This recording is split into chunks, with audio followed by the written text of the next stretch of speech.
Alright, so this is Tyad here, and I'm finally doing this strike pack video for you guys. And just so you guys know, I am not making another video on this. If you have any questions after this video, comment and I'll try to answer to the best of my ability. Or you can go visit Collective Minds. He does a lot of the strike pack stuff. That's how I learned. And if you want more in detail visual representation of what each mod does, go there. I'll leave the link in the description. He's really helpful. But anyways, I'm going to be getting into what the strike pack can do for Division. And before I start, I don't even use the strike pack anymore, honestly.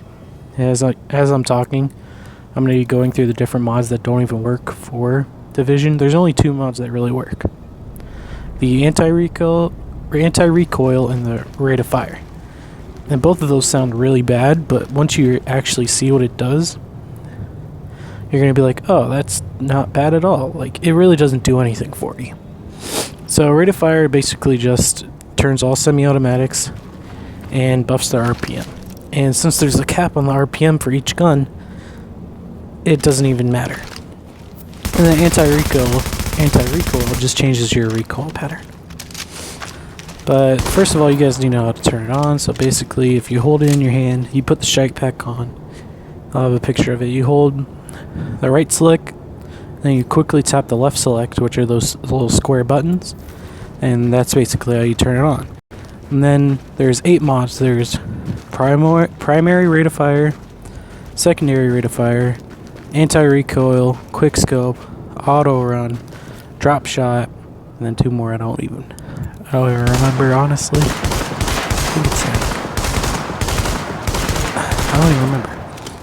Anyways, to turn those on, you would hold left on the D-pad, and then you would cycle through with X to go to each mod. As you'll see, they'll shine a light. That means you're on that mod, and then you press Y to actually go into the next level of the mod. And there's 5 levels to each mod. So you can go from primary recoil is mod 1, so you hover that, press Y to activate the first level, and then you can go up each level. So you can test this stuff out if you get a strike pack and want to use it. I've tested it, and there's only really 2 mods that are actually helpful, and even then, it's a pain in the ass to use. So I'm going to show you guys the rate of fire for shotguns and what it does to your automatics, and then I'm going to show you guys the recoil, and that's it. That's all I'm going to show you guys, since there's nothing really much else, and it's so much better for COD and Siege. So let's get into this shit. Alright, now I'm going to show you guys mod 1 for rate of fire. So basically all you do is turn it on and press Y once, and as you can see, my semi-automatic shotgun goes into full auto. But since the Division has nerfed the RPM, now you can go shoot how fast you can.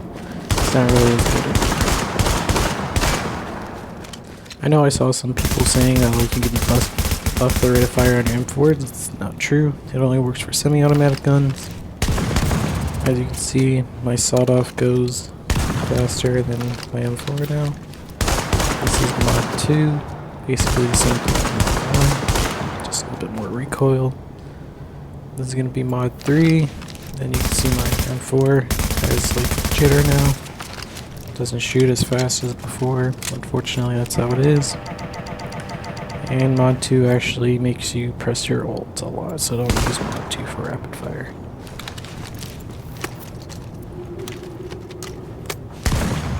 And see, it turns off. Then I'm going to go to mod 3. And it only turns into a single shot, unfortunately. And it's back to 1. And as we go into the next mod, I just wanted to say that a lot of people are talking trash on strike pack, saying that it's cheating and stuff. Well, first off, Division isn't a competitive game at all. It really doesn't matter, honestly.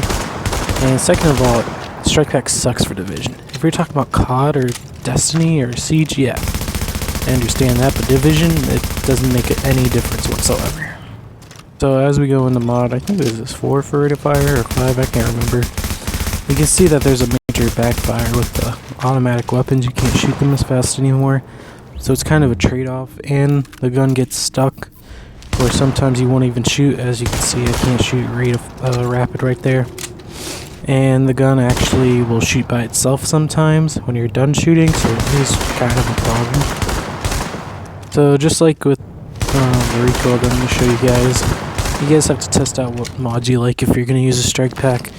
And I know there's some things that I haven't gone over in this video, but like it's really not that hard to like test it. I do not recommend it personally. Like I use an Elite controller now, so that's just my 2 cents on the topic, you know, just so you guys know. Alright, so now I'm going to show you guys the anti-recoil mod for the M4, and it definitely changes on what gun you use, because not every gun has the same recoil pattern, but I'm just going to use this as an example, because this is the gun that most people use. So first I'm going to show you guys the recoil without any mods on. As you can see, it's normal recoil.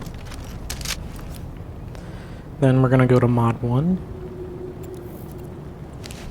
And you can see a dramatic difference. It actually goes straight down and then curves back up.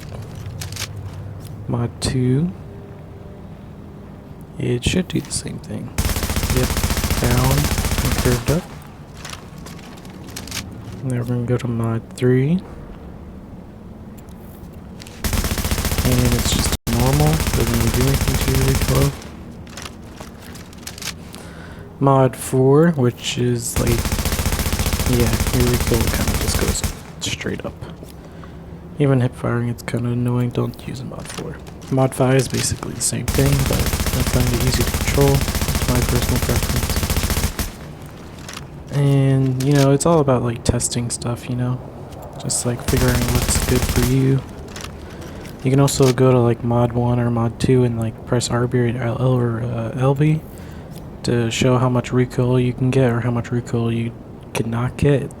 So you kind of just want to test it out between what you like and what you use. Like if you want to use a strike pack for the recoil, because like I said, there's only the anti-recoil and rate of fire that's actually good for division, unfortunately. So yeah, that's about it for the anti-recoil. So that is it. That's all I have to really say about this. Showed you guys basically what each mod does for anti-recoil and rate of fire. I know it's a little bit confusing at first, but once you guys actually like test it out for yourselves, you'll figure out which is good and not. And just for like purposes, primary rate of fire mod 1 is best for shotguns, and I like to go with whatever the last level is for anti-recoil, and then press RB to make it so it's less recoil as possible. That feels comfortable. It feels like you're just shooting a regular gun basically, and that's it, guys. I mean, like I said, I don't recommend this for division. Honestly, it doesn't really do much for me. And I use a Elite controller. I'm trying to get used to that now. Trying to play with that as much as I can. I never use my strike pack anymore. Only for this video. That was the last time I recorded using it. And it kind of broke already, and I haven't had it for that long, so I'm kind of disappointed. And it's really only for like first-person shooters. Like, it is only for first-person shooters. Fuck that. Third-person shooters should not be using strike packs, honestly. It does not help. But if you want to buy it for the paddles, you know, get 2 quick paddles, easy mapping for the paddles. The strike pack is good then. Like, it doesn't matter. For all the people that said it's cheating in division, I hope that you guys see that there's a lot of drawbacks to using this. It's not even that good for division. It's not for division. And yeah, I hope this like helped some people like understand strike packs a little bit. Like I said, link in the description to Collective Minds channel if you want to get more in depth. But that's all I have for today. I have my next build video coming out soon. I hope you guys enjoy that. I hope you guys enjoyed this.